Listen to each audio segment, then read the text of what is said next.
Yeah, we will start. Hari Om. Hari Om, Rajat ji.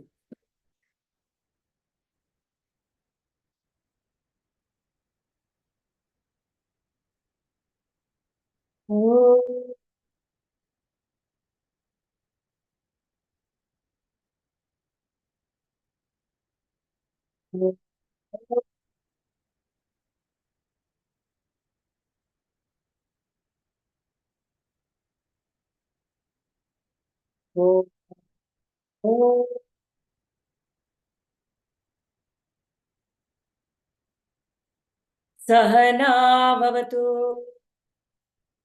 सहनौ भुनक्तु, सह वीर्यं करवावहै, तेजस्विनावधीतमस्तु मा विद्विषावहै। ॐ शान्ति शान्ति शान्तिः। हरिः ओम् श्रीगुरुभ्यो नमः। हरिः ओम्। ॐ नमो भगवते वासुदेवाय।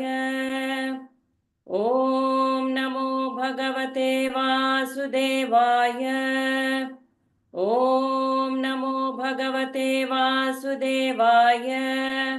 जन्माद्यस्य यतोऽन्वयादितरतश्च अर्थेष्वभिज्ञं स्वराट् तेने ब्रह्महृदाय आदिकवये मुह्यन्ति यत्सूरयः।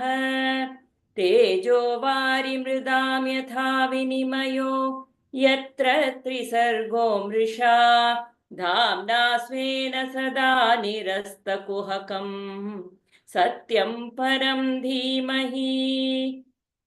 सच्चिदानन्दरूपाय विश्वोत्पत्त्यादिहेतवे तापत्रयविनाशाय श्रीवीं सरस्वतीं व्यासं ततो जयमुदीरयेत्।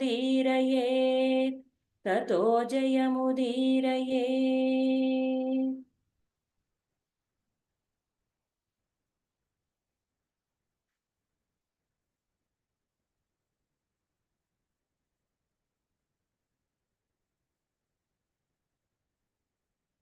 Okay.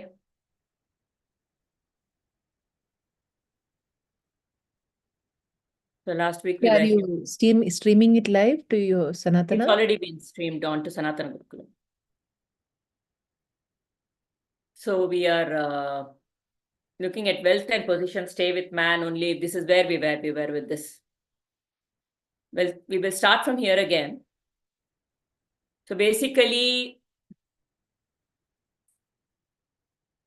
Bali Vamana Avatara has appeared. Bali is doing his yajna. Vamana has appeared. He has told Bali, I want 3 paces of, just only 3 feet, 3 paces ground, that's all. And Maharaj Bali says, no, it is not fair. You should ask for more. He says, no, what will one do with so much wealth? I want only 3 paces of. Then Bali says, so be it. In the meanwhile, Shukracharya, his guru, says, don't underestimate this boy. This boy is no other than Narayana himself. So please don't give in to it. And he says, he will say in the name of getting these 3 feet, don't go by his rupa right now.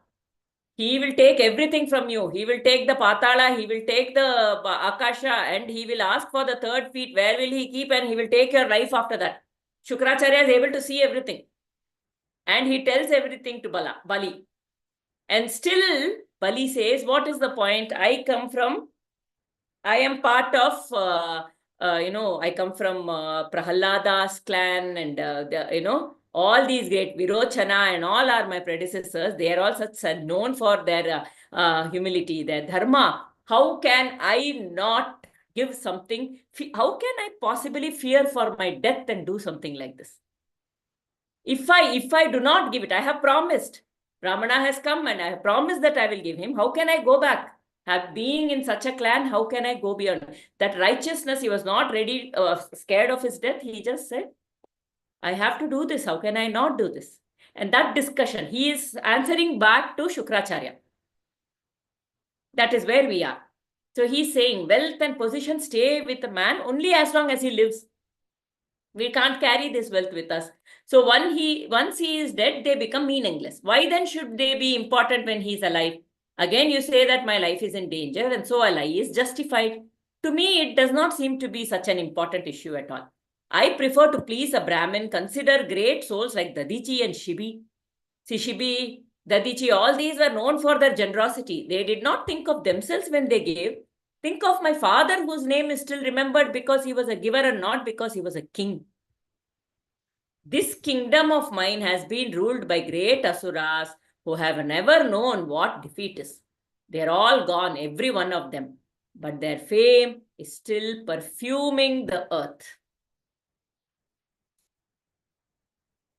One very nice, what I came across recently was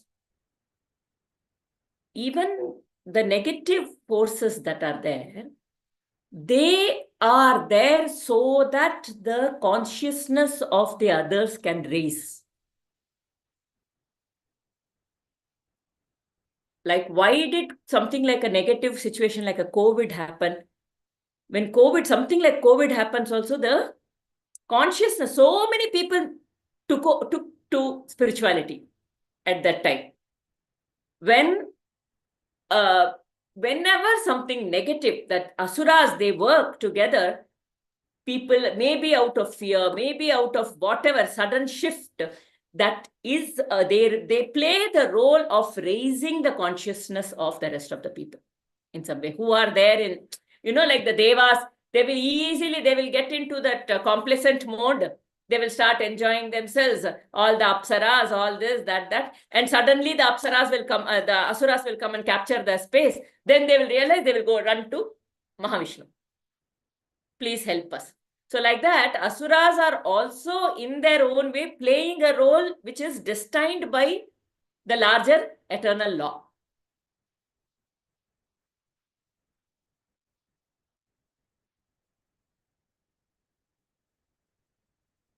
So we'll come to this. We read it till that paragraph of, we will read this. You want to read this, Prabha? It is easy. Sure. The last paragraph was about giving. So it's such a wonderful, important thing about giving, isn't it? Sorry, page number? This is on PDF. Yeah. Oh, it is in PDF. Okay. Here, you have a book, is it, Premarji? Yeah. I'll once I finish reading, I'll check the book and let you know, Premaji. Yeah. Okay, no problem. You want to expand on giving, Prabha? Please do. Yeah, giving. Recently, I had a nice discussion with Raghuramji about giving. I think he also covered a little bit in Sanatana Dharma session also, one of the sessions. That is the moment we are I want to give. For example, there is a thing which comes, I want to give this. For example, the maid is in my house is in need of something. I want to give. So the thing happens is the moment we give, there is an expectation which rises. So he connects with Narada Bhakti Sutras, where in one of the sutra also he says, the moment the giving is happening, it needs to be again like how knowledge flows. The flow needs to be there. It's a very beautiful flow again. The giving itself is a flow. It's like again you are a medium.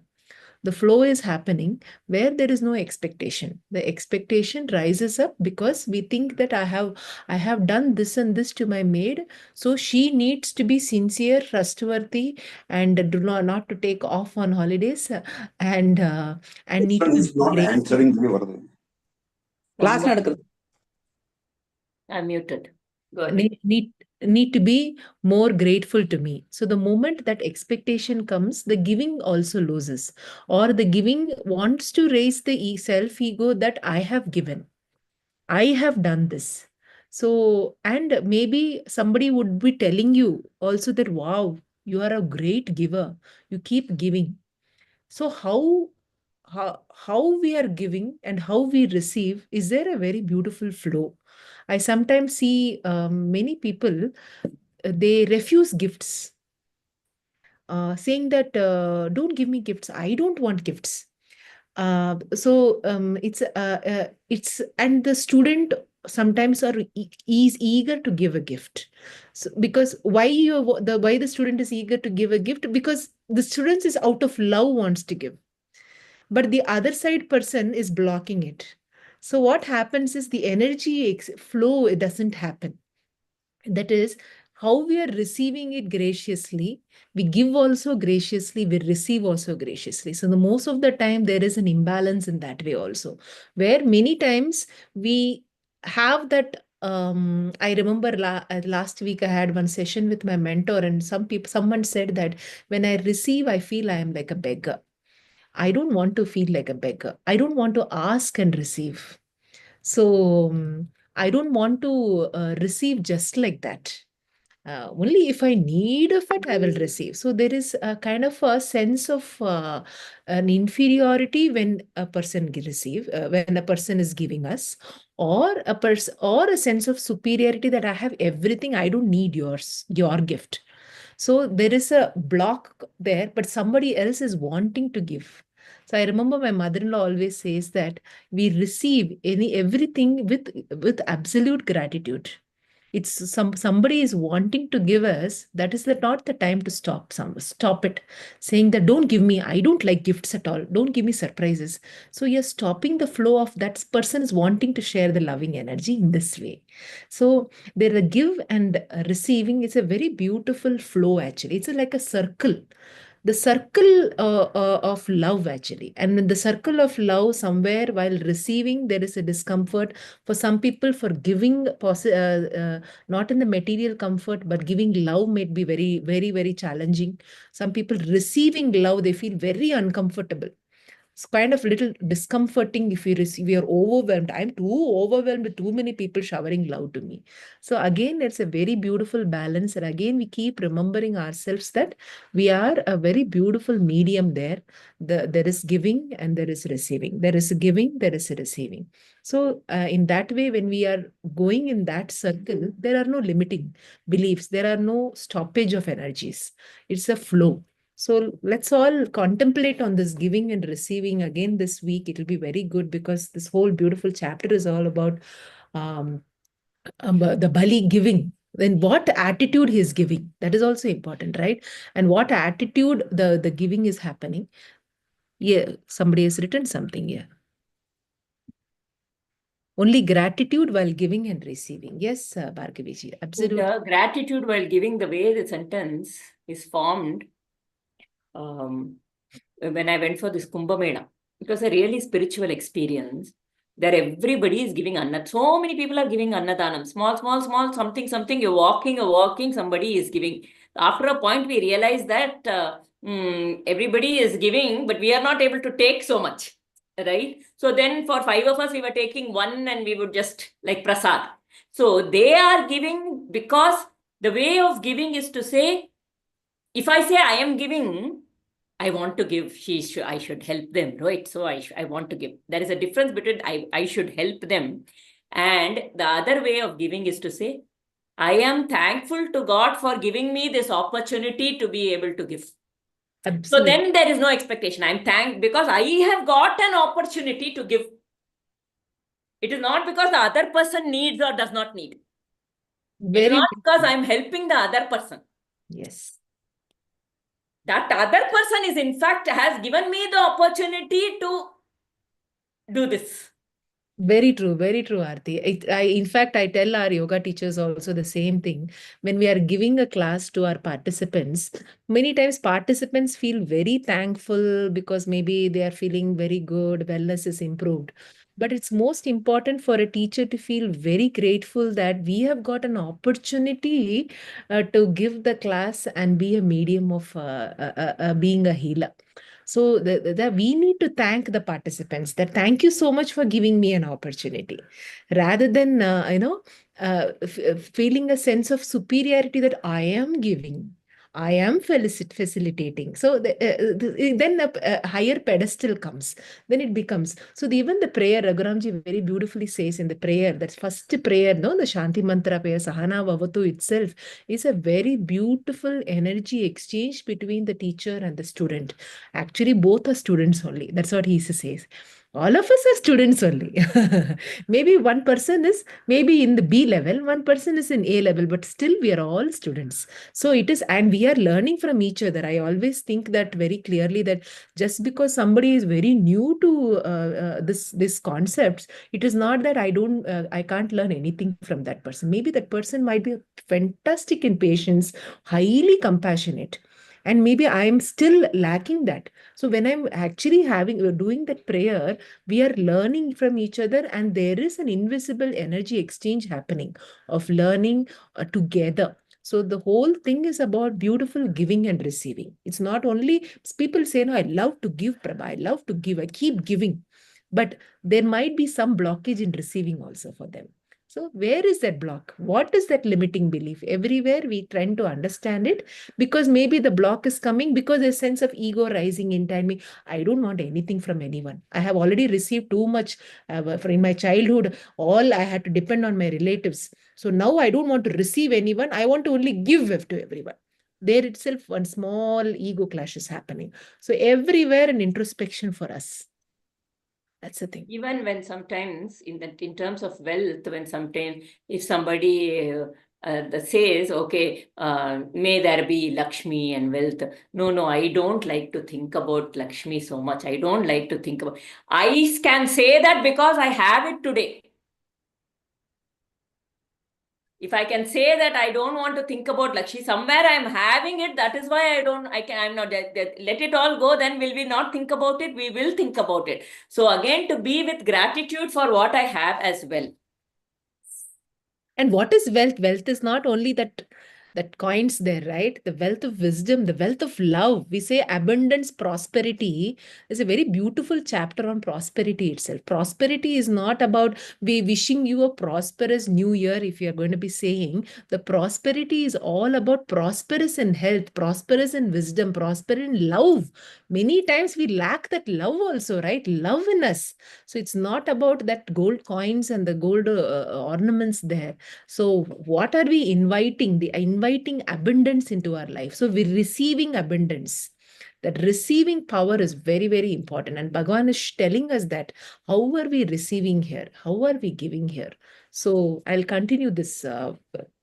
Anyone wants to say anything? Okay. It is easy enough to find heroes who have died fighting, but it is rare to find a person who has had the good fortune to give wealth to a deserving person. It will be commendable if I can give away my wealth. Poverty which follows such a gift will indeed be desirable. Even if a man is just an ordinary poor man, it is good when the recipient is a great Brahmin of your class to give. Then poverty itself will be an ornament to me and to my name. I have decided to grant the boon to this young Brahmin boy. If, as you say, he is Lord Narayana himself who is asking me to grant him a boon, I am all the more excited at the thought of giving it to him. His hand will be underneath mine. Can anything be a good fortune than that? Granted that his request is unfair, that is not in any way going to affect or alter my decision. I will grant him the 3 paces of ground he has asked for. We'll have to stop, or Aarti will stop there? I've done it till here actually, last class. Oh, you said Shukra was highly incensed at the insult offered by Bali. He was a guru and Bali had not obeyed him. In a fit of anger, Shukra cursed Bali. He said, "You seem to think that you are wiser than me. You are really an ignorant man. You are lacking in respect to the elders since you chose to ignore my words. You will soon find yourself without a kingdom. I curse you that your glory and your success and wealth will soon leave you and you will fall from grace." The curse of the Brahmin did not affect Bali. He called for his wife Vindyavali. She brought the golden vessel in her hand, the vessel which held purified water. Bali and his wife sat at the feet of Vamana, washed his dear feet, took the water on their heads. The heavens rained flowers on Bali and his wife Vindhyavali. The sky was filled with the music from heavenly instruments. The Gandharvas began to dance and the Kinnaras were singing. Flowers were falling on Bali incessantly. Should we continue, Aarti? Yeah. So like they say, we look at as though why was Bali punished by God like this? He was such a righteous person. Why was he pushed to Patala? In reality, if God himself, if Bhagwan himself is coming in front of him and asking for him for something, how fortunate is he? Even if it is his life. He is such a elevated soul, and that is why Bhagwan himself has appeared to him and is asking him for everything and sending him to perform his role later. So Shukra is actually he is able to recognize Bhagwan, and he is so steadfast and clear, that absolute clarity in what he should do in the recognition of Narayana.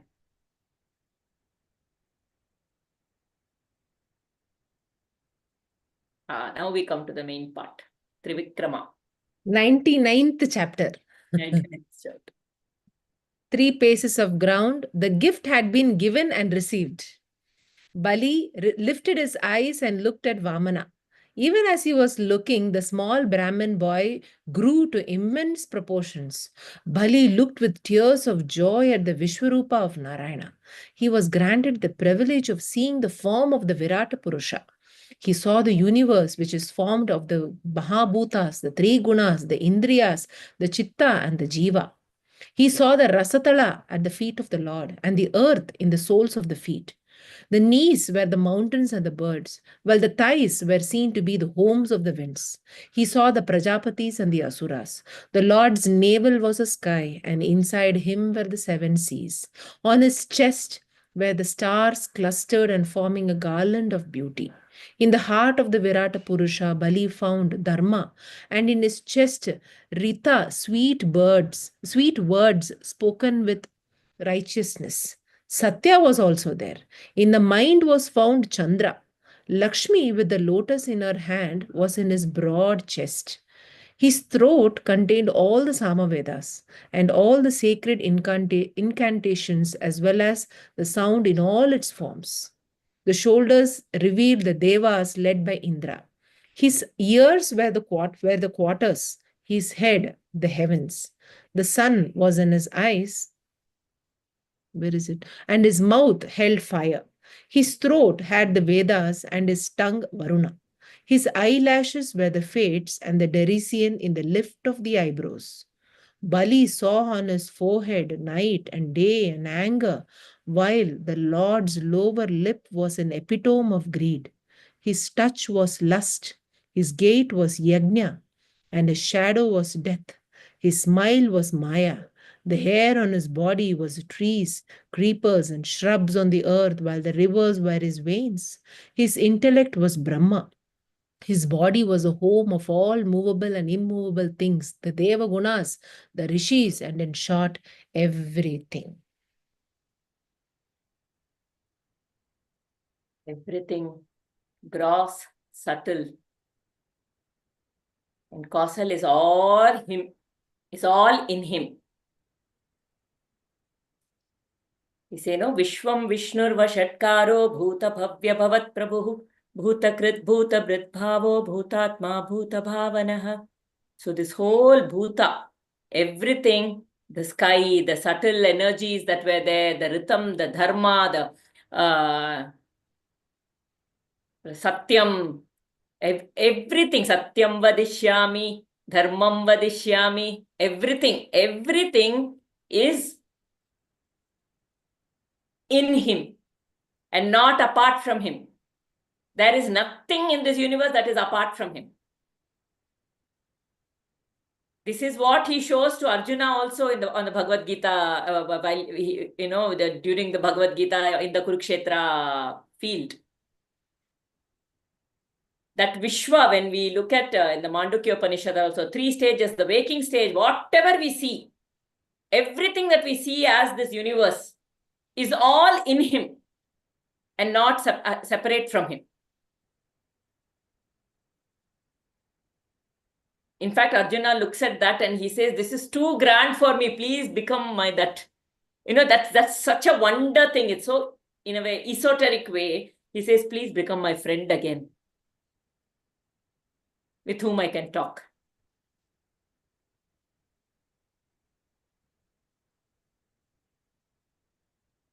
So the lower worlds, the higher worlds, the Bhuloka, everything is in him only.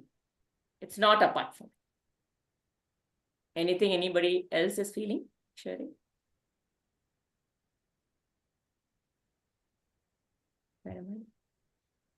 So we'll continue. The Asuras, who were the attendants of Bali, found to their consternation that the prophecy of Shukra had come true. How true? Shukra had seen it. They could not bear the brilliance of the Lord's form. They fell down in a faint. When they woke from the faint, they saw the form of Narayana and not the Virat Purusha. So now the form of Narayana is what they are saying.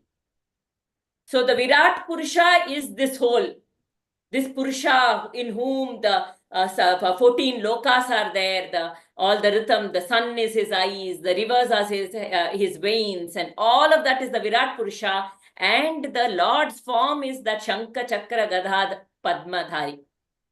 That is his form. They could not bear the brilliance of the Lord's form. They fell down in a faint. And when they woke up from the faint, they saw the form of Narayana and not the Virat Purusha. The attendants of the Lord had all come from Vaikuntha. The weapons of the Lord were all there. The glorious Sudarshana, the bow by name Sharanga, the conch which was famed by the name Panchajanya, and the Gada Kaumodaki. The attendants were led by Sunanda, the favorite of the Lord. Let us just imagine this form, this grand form of Narayana, who is standing there in front of this Bali. He has just grown in size from Vamana. And in one hand, he has this Shankha, in the other hand, the Chakra. In one hand, he has the Gadha. The other hand down, he has the Padma. And he's giving this grand appearance to everybody who is there. What a blessing. And because of Bali, everybody around was also blessed. See, that is the thing they say. At one level, when we look at this giving, right? When we are looking at giving, there are 3 types of giving. One giving is Sahaya, where I am just, when I think I have to help somebody, like my maid, she needs something. So I should give, she's struggling. No, I should give her. That is Sahaya. What we said as, God has given me an opportunity to be able to, in this form, so I should give. That is Dana. So the Dana is more like a offering to the Lord himself, to Bhagwan himself. And the third way is not in the doing also. It is just in the being. Just because Bali was who he was, in spite of the Guru's words, in spite of warning him of death, in spite of Guru stopping him, somewhere within him he said, Narayana has come in front of me. How can I? He knew that everything else was smaller in comparison with Narayana. That clarity, even it is like we chant in the Nirvana Shataka, Manobhuddhyahankara Chitta Ninaham, and then in that goes, Gurur Naiva Satyam, Naveda na Yajnaha. None of this is bigger in front of the Supreme Lord, Bhagavan. And that clarity Bali had. Whether it is Shukra, his Guru, whether it was his wealth, Guru's words, I would say, at other times, but Narayana himself is come. So obviously Narayana is bigger, and that absolute clarity was there in his mind. So when his being is so expanded that he is able to see that nothing is real other than Narayana, that itself is the biggest blessing to give to everybody around. Biggest giving. Because now everybody who is around him is also elevated along with him, with Narayana's grace in that form. This being state is so very well explained in Narada Bhakti Sutra also. That being state is a state of Ananda. That Ananda is that feeling of that how what is this bliss everyone calls, right? The blissful state of love we are in. That is the ennobled love, the Parama Prema Rupa. That is the love which is elevated, which is ennobled, which is enriched. Where when the love which is having expectations is not the ennobled love, the love which is rising above all of that, and that is the being state, where even the concept of I am giving also will not be there, because I am giving is a doing state, wherein you're in a being where absolutely you are in a state of love. And when we are in a state of love, it just happens, the giving happens automatically. It's like the mother, the moment, like Raghuramji very beautifully says, even after marriage, the girl is still a girl.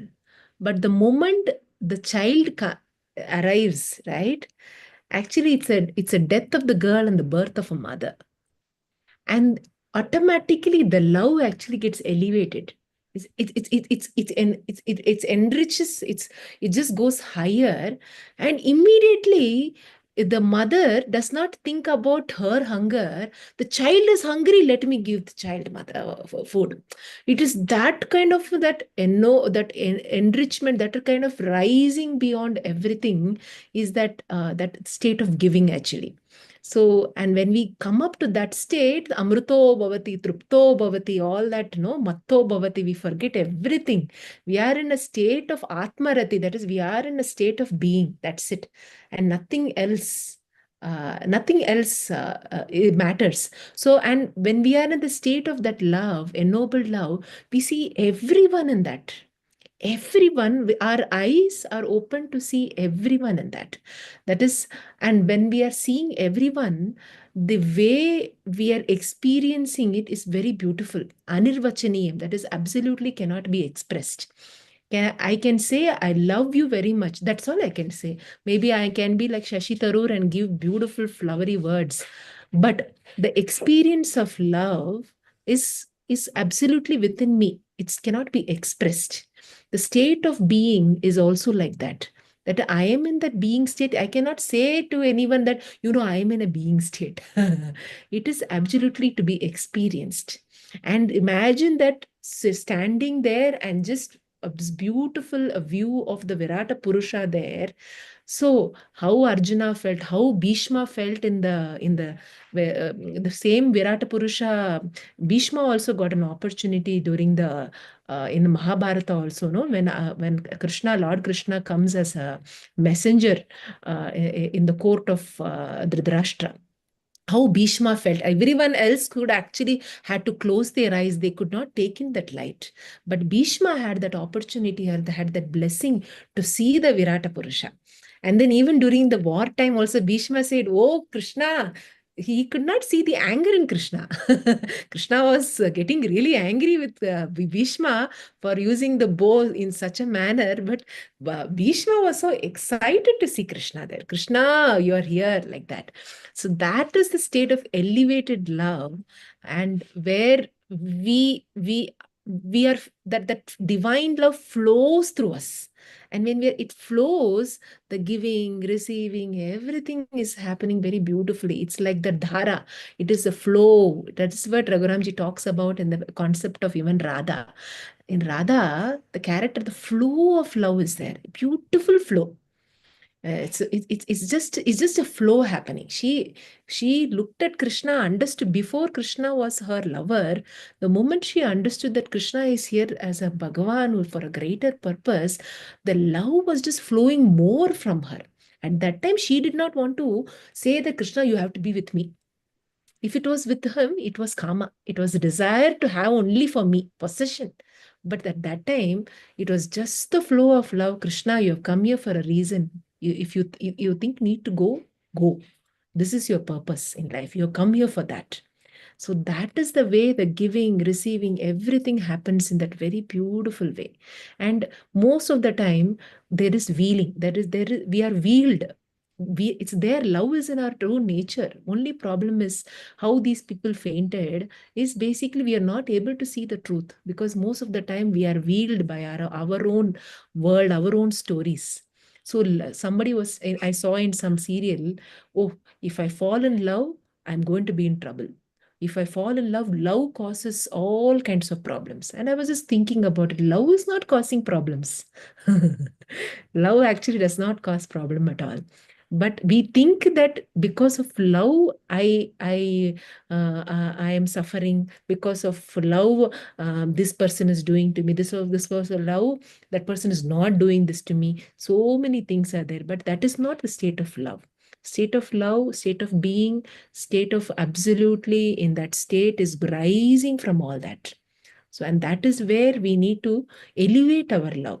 Look at all the veiling, all the curtains, the layers we have, and slowly release so that rather than fainting with the bright light, because we are also the light and we are merging with the bigger light.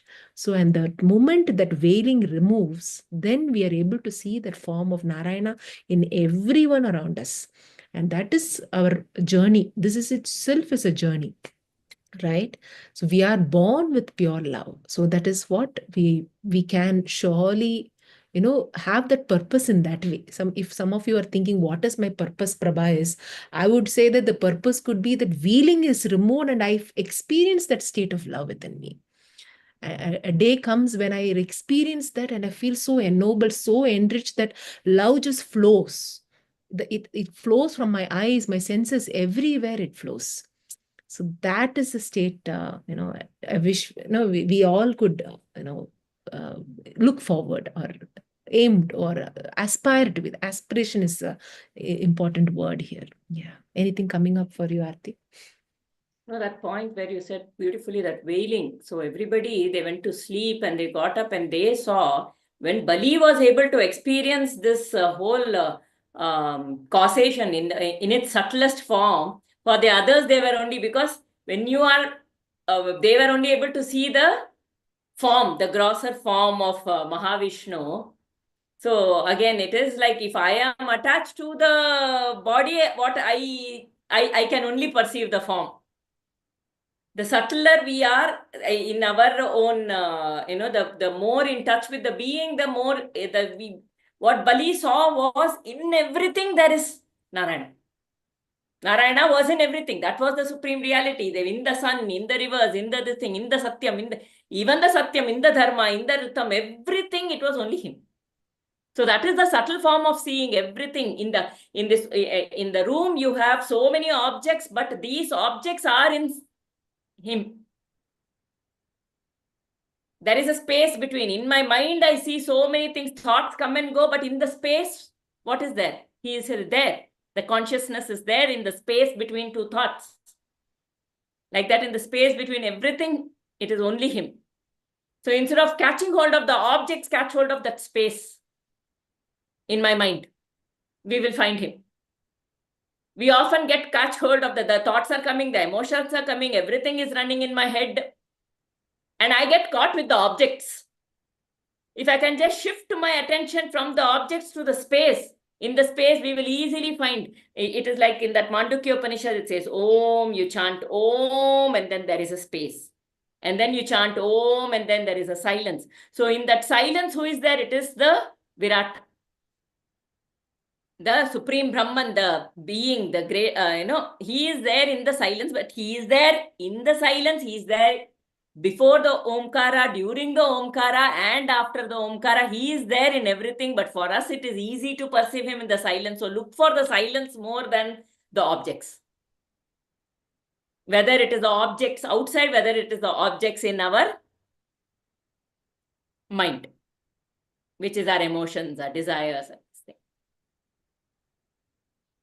We do get caught, but a regular reminder to just be with the space and know that it is all just him. Then we will also be able to see the brilliance. He has written very nicely. The seeing the brilliance itself it's a blessing for us. Most of the time, the brilliance is always there. See, only when darkness arrives in the night, we are thinking that, oh, it has become dark. Till the light is there, we are very taken for granted, right? So much is happening in our life. Absolutely, we are actually receiving in so many different ways from the nature, from so many people. We think that I don't want to receive, I don't want to receive. So many people around us are invisibly, beautifully giving us in their own way. We receive that very, very gratefully. When we receive very graciously, gracious also is important, no? Not only, gracefully, say she walks gracefully, she's dressing up gracefully and all we say, okay, but gracefully we receive is also very beautiful, because when we do that we are able to see the brilliance in everyone. Oh, we are able to see the brilliance in our maids, in people who are working for us, people who are there in the animals, in our dog, in our cat, everywhere in our satsangas, in everywhere. Like Raghuramji says, even if I'm having a very beautiful conversation with my cook, it's a satsanga, right? So everywhere, when we are having in that kind of an attitude, we see the brilliance. When we see the brilliance everywhere, the brilliance of love, imagine how we feel. Every time, every moment we are in gratitude, we are elevated in love. And that makes this life become a celebration, not a suffering at all. And not thinking that, like how Aarti told in the beginning, right? And not thinking that situations just come is a suffering for us. Somebody will, sometimes some people will say, I remember, Prabha, I think it's time for you to look at astrology. So many things are happening for you, all that. I always think, for me, my thought process is, if it has come, even they say, Shani Dasha also comes, it is for a reason. Because it is always for a reason it comes, because there is churning happening, and the churning happening, only then the bud becomes the seed sprouts. Inside, lot of things are happening inside the seed. We are not able to know that, because inside lot of things are happening in the seed. You cannot say it's a suffering in life, I'm going through Shraddha, which Raghuramji says. Then the sprouting can happen. Then we give, receive everything. We see brilliance. Everything is so beautiful. Celebration happens for us. It's easy to tell for me and myself. Yes, in between we might fall. It's important for us to realize that, oh, I'm getting carried away with that fall. Let me just again ground myself. So let's all keep remembering that always. Yeah. Aarti, over to you for continuing. Thank you, Vani.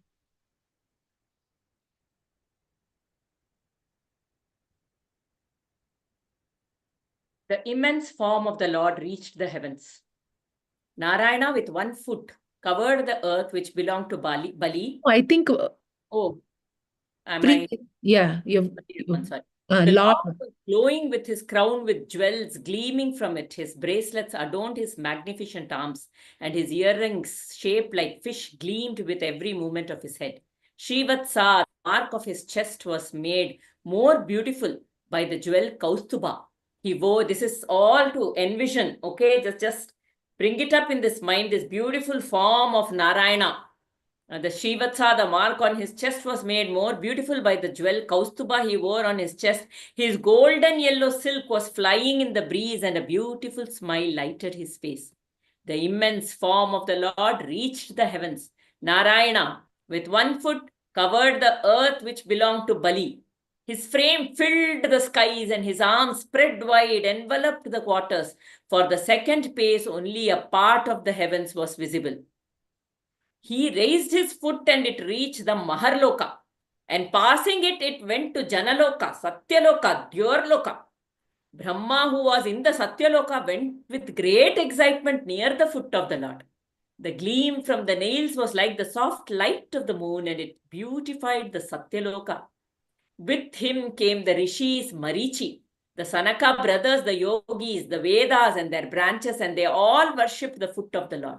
Brahma performed puja to the foot of the Lord with the water from his kamandalu, and the water which fell from it to the foot of the Lord flowed as a river by name Mandakini. Oh, wow. Purifying all the spots she touched. On the earth, when she was brought there, later she became known as Ganga. So we know the story of how Bhagirath brought Ganga, sage Bhagirath brought her down to earth, but original Ganga, from the moon she came, but even to the moon she came from the Lord's feet when Brahma has washed the feet. So no wonder she is considered to be so pure and what a beautiful description of this whole thing. The legs are going to all the upper lokas. Through the Janaloka, through the Satyaloka, through the Dhyurloka, Maharloka, everything. It has gone and he has put his feet there. The beauty of Puranas, it's a pure bhakti. Just to bring this grandness, this magnificence, to go beyond the emotion, that only the emotion of bhakti, which is the pure rasa. All other rasas are just like Vibgya colors coming from white color.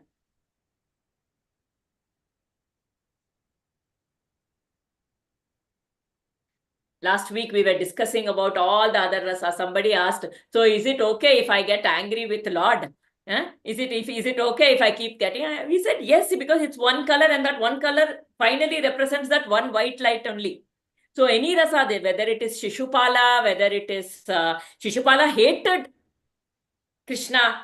So many times he was scolding Krishna, but his mind was only on Krishna. Karna was fully fearful of Krishna. He's going to come and take my life. He's going to come and take my life. Send Putana, send this person. He was sending. His mind was only on Krishna all the time. But through what rasa? Fear. All of these rasas are finally what? That white light, like the Vibgyor color white light. It is that pure bhakti only. When it is pointed towards Bhagavan, everything becomes bhakti only, because your mind, ultimately what it is your mind is fixated on the Lord. That's all that matters. The rasa doesn't matter.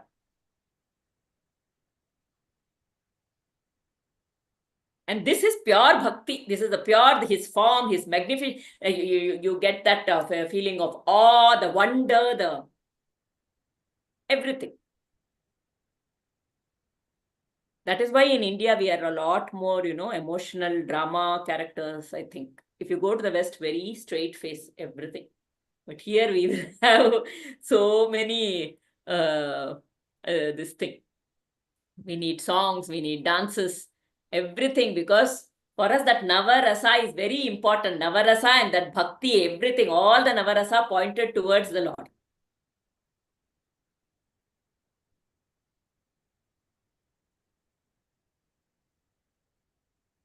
In Ganga itself, no. See, here itself, it such beautifully says this, the water which bathed the feet of the Lord from Ganga, Mandakini, became Ganga when she is. But we know the story, how we remember, when the moment Shiva asked Ganga to flow, so he became this thing, she had that sense of ego that, oh, let me see whether Shiva can bear the speed of mine, See, this itself indicates that most of the time we are so carried away with our own efficiencies and potential. We think that we are very great. But where is this coming from? And again, remember, everything is that if I'm having some capabilities and some potentials and everything, the other person is having a different capability, different potential, different things. And it's so important for us to recognize it also without a sense of ego. Here, Mandagini was very beautifully, calmly flowing in the heavens, very, very nicely. But the moment Mandagini was called to come to the earth, the Ganga river, she immediately thought, I have been flowing in the heavens. Let me see whether Shiva can bear the weight of my flow. And Shiva recognized it. Our Guru recognizes it also. Remember, actually, always remember that our Guru always recognizes, even without us saying, that subtly they can recognize where the ego is flowing, where the ego is not there. Is it out of greed, or is it out of a sense of validation, or whatever it is, or it's a sense of total surrender and this thing. So, yeah. So that is where it's every small story in the Puranas are giving us such beautiful lessons. We just don't not get carried away with only the story part. What is the beautiful essence of the story? That makes beautiful ones. Whether we take the Amar Chitra Katha books, buy the book. Some people have asked me. I usually conduct Purana stories during Navaratri time. Parents used to come and ask me, is it required? I'm so old. Should I still buy an Amar Chitra Katha book? I said, if you really want to enjoy, why don't you buy it? Amar Chitra Katha book is so pictorial. Maybe you would like to have a pictorial view of the stories. And like here, beautifully is explained, right? How pictorial, if we close our eyes and go into a visualization meditation, we can actually see the year having the beautiful fish shape. And I remember my mother-in-law always used to say about the fish. Fish is actually considered to be very auspicious, actually. And the fish, you have seen how their movement, like they move like this, right? And this is how, if we maneuver in life like that, with dancing and flowing, and even if the flow is opposite, the of the water is opposite, the fish can actually flow in the opposite way also. So the purpose of the fish is there always. So it does not matter which flow of the river is, it just flows very beautifully. And it's always constantly aware. It never closes its eyes completely, they say, right? And the fish is considered to be abundance, actually. It's actually supposed to be, I think in some other Japanese culture or some other culture also, they consider fish to be a very auspicious one. In our culture also, fish is supposed to be a very auspicious one. You would find, I think in Orissa or some kind of art also, a lot of fish is depicted in their art thing, I think. So this is where we need to remember, actually, fish has very high significance in that. When we have so many wonderful lessons from every being, right? Whether it is an elephant, whether it is a fish, or whether it is a lion or a tiger, everywhere it shows us again that everything is from the Lord. All are forms of Lord. And we recognize it, we see that, we are opening our eyes, we are removing all the veils, the curtains there, and we're looking at them in that way. Then imagine how our life will be, isn't it? We go beautifully, we will be able to elevate our consciousness to be with everyone. That will be a very wonderful way of all of us growing together. And also the story of Ganga, when she comes down to she says, if I come down, everybody will have a bath in me and I will be made impure. Okay, again, to relate to that, no. Many sadhus will also come and have a bath and you will be purified by their dip in you as well. So others will come to remove their sins. So when you are removing the sins are being given to Ganga. But the sadhus will come and you will be purified again by their dip in you. Is the boon she gets that way. So, yeah, it's just amazing, isn't it? The Kumbh Mela, so many people there just going in and taking a bath. Just because that day, if you have a bath, your sins will be removed. It's such faith, right? It's a faith and it is beautiful.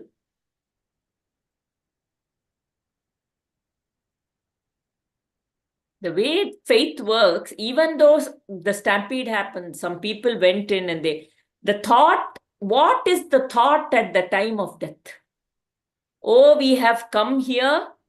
It has happened. Maybe this is a good thing, is what, it is possible. I remember how in Kedarnath, when that, I know we are digressing a little, but just because this Ganges came, in Kedarnath, there was this big avalanche, the landslide, and there was, in 2013 that happened. The whole, it just so happened that rock rolled down from the mountains and it stopped exactly behind the temple. It was such a huge rock and it's still there.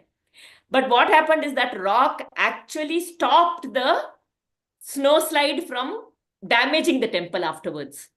And so now they also pray to that rock in a way. So, but what happened is after that, in that, so many people died. There were people who were hanging on to branches on the trees and things like that in 2013.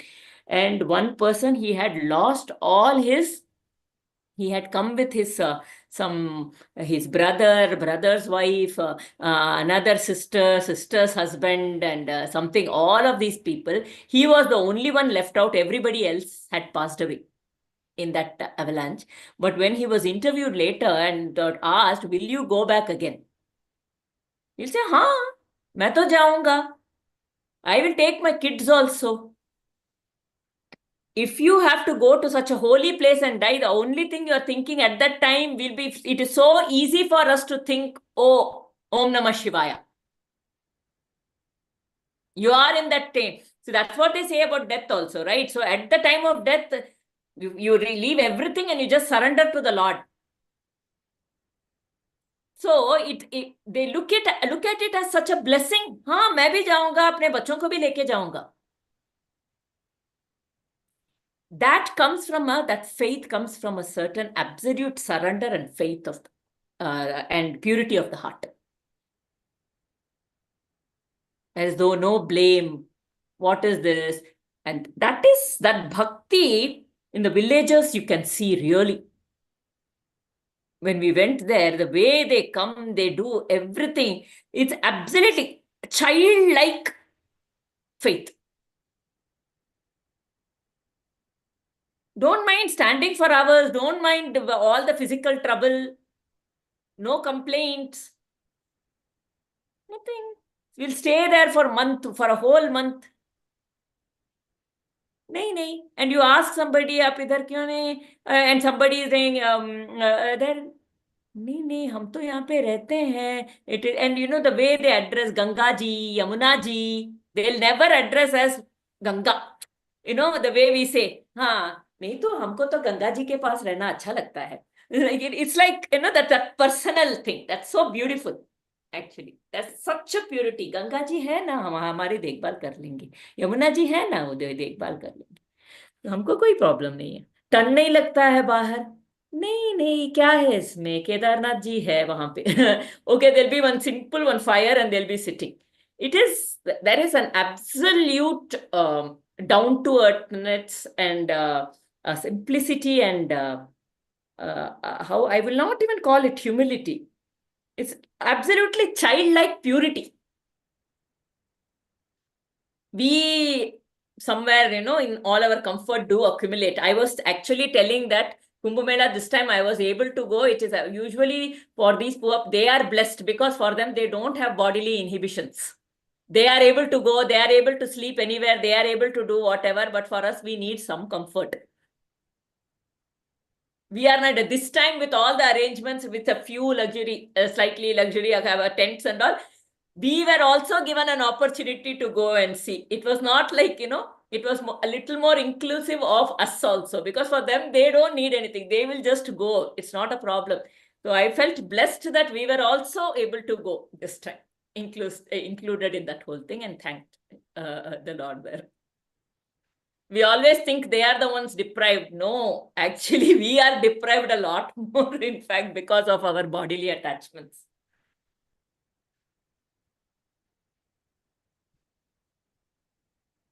Okay, we'll move on. The Lord had measured the entire earth and the heavens too. He resumed the form of the Vamana and stood there smiling. The Asuras saw their master robbed of all his wealth and his kingdom. They decided to fight with Vamana. They thought that they could fight with Vamana, destroy him and re-establish Bali on the throne. They rushed towards the diminutive form of Narayana with their weapons uplifted. The attendants of Vishnu who were there already prepared themselves to fight with the Asuras. Bali saw all this and he became angry with his attendants. He said, listen to my words and abandon this resolve to fight. Evidently, the time is not favorable to us. Indeed, Time is the most powerful of all factors. Time is the Lord himself, and according to him and his wish, man is granted happiness and sorrow. Man is helpless in his presence. There was a time when the same time favored us and it spelt ill for the Devas. We were powerful and they were suffering. Time has now decided to reverse his tactics. Nothing, not a large army, not incantations, nor tapas can stem the tide of time. We can only wait for the moment when there is a change in our fortunes. Till then, be wise and control yourself. Do not fight. It is futile.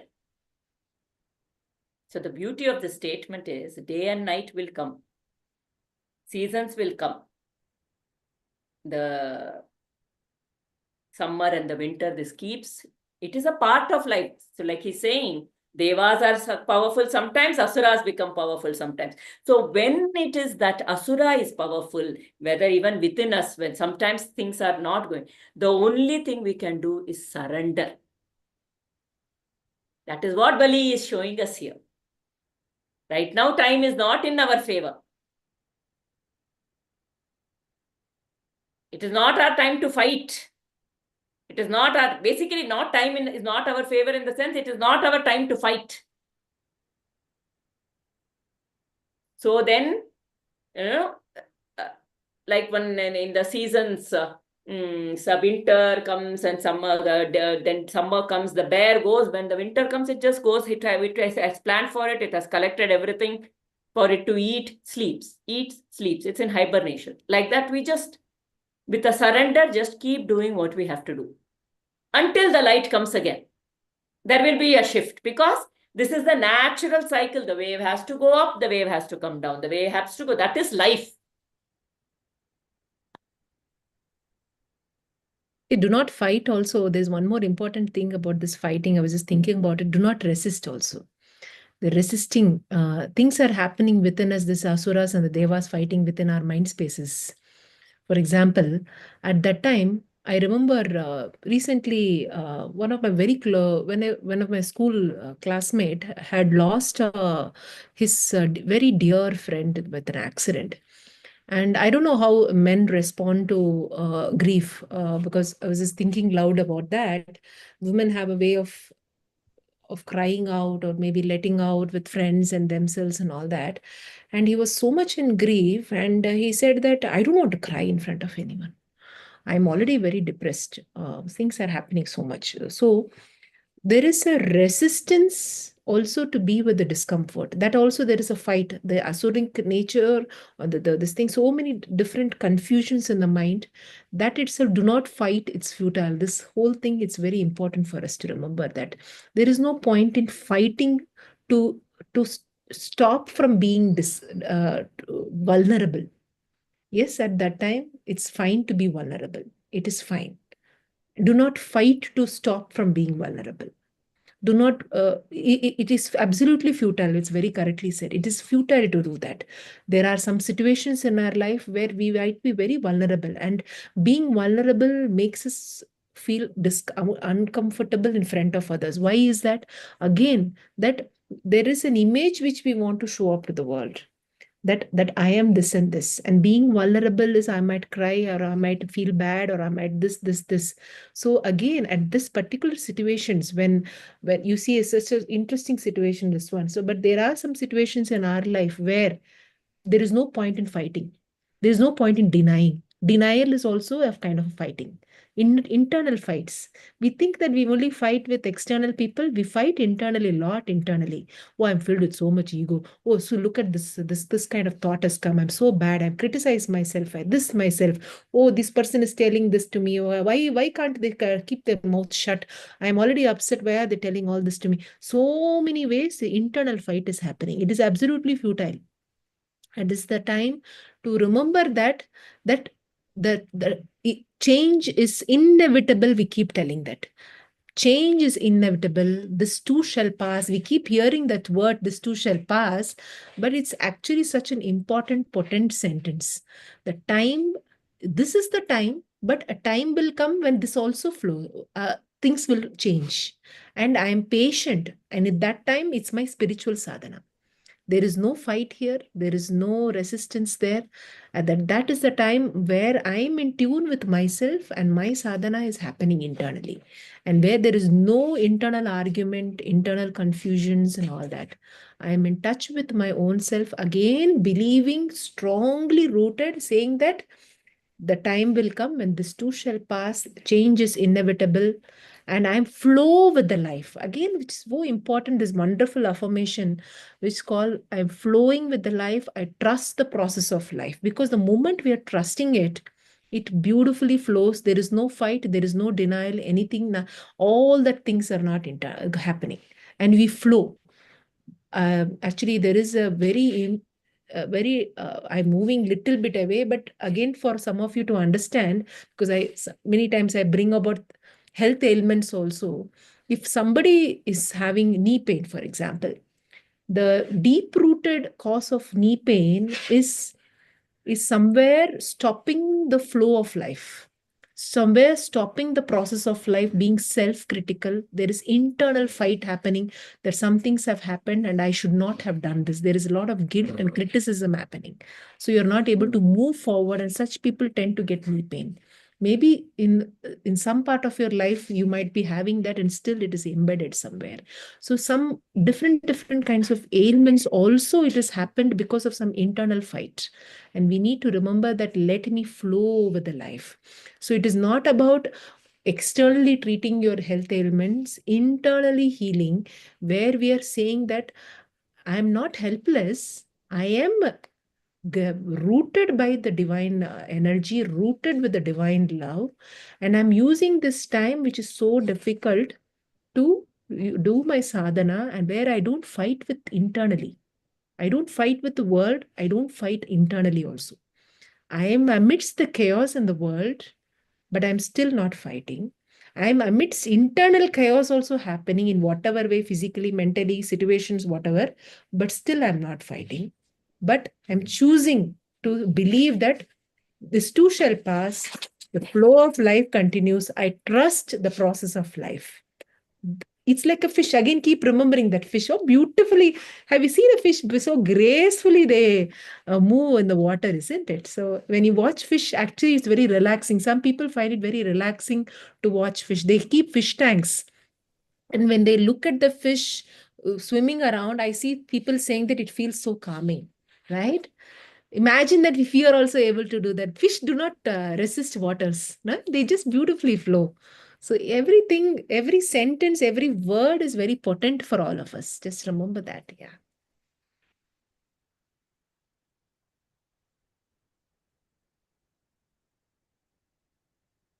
Anything coming for you, Aarti?